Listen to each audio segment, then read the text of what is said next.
Hello everyone. Thanks for joining us at Easy English for Better You.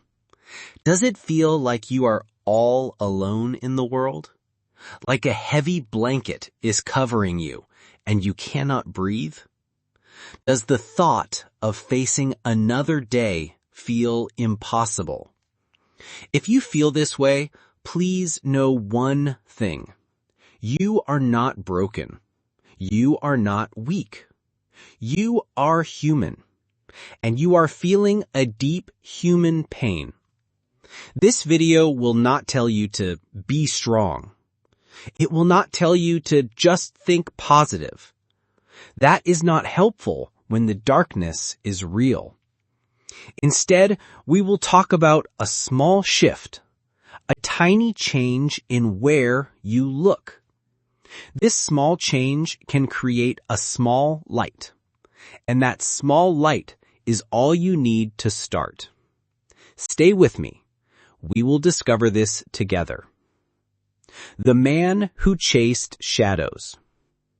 Let me tell you a story about a man who had a beautiful life, a loving family, a warm home, enough money.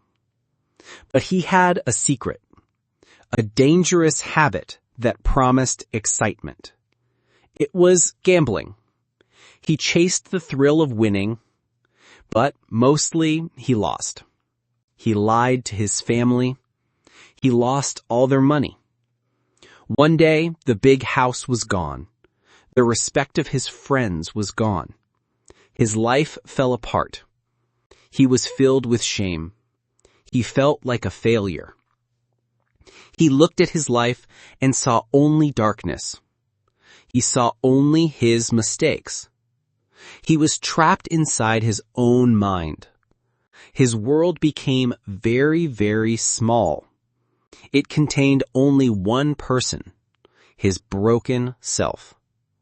He wanted it all to end. Have you ever felt that way? Trapped in the room with only your own sad thoughts? A tiny shift in focus. He could choose to stay in that dark room. But one day, something happened. He made a choice. Not a big, heroic choice. A very, very small one. He decided to learn a new skill. He started making simple shadow puppets. He used his hands to create stories on a wall. It was not for money. It was not for fame. It was just something to do. Something outside of his own head. His focus shifted from I am a failure to how do I make this puppet move? From my life is over to this story needs an ending. He was still sad. He was still poor. But for a few minutes each day, his mind was on something else. He was living, not just surviving. Then a terrible tragedy struck. His young son had an accident and passed away. The pain was unimaginable. The darkness returned, stronger than before. His wife cried endlessly. His own heart was shattered. The dark room was back, and it was colder than ever. The first step out of the darkness. Now, he faced the ultimate question. Why continue? What reason is there to live now? This is the most important part of our story. This is the secret I want to share with you. When we are in deep pain, our focus shrinks to ourselves. We only see our own suffering, our own loss. This is natural, but it is a trap.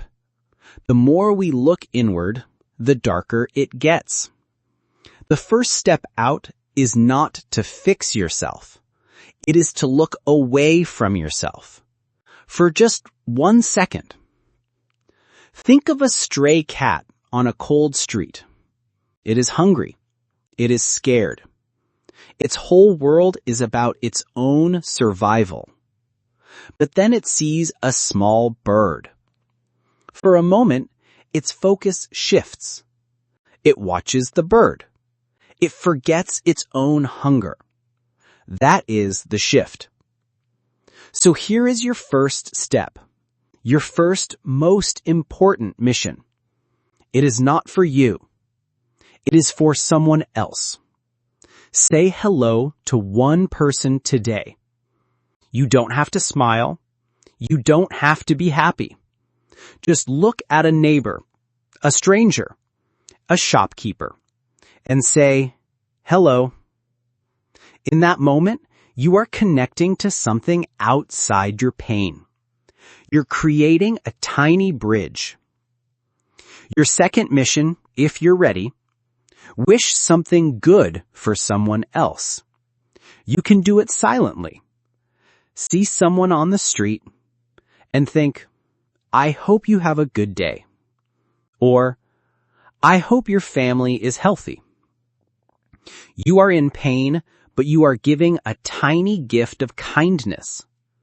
This act seems small, but it is revolutionary. It changes your role from a victim of your pain to a source of quiet kindness. Living for others. The man in our story did this. He had lost his son, but he still had his wife.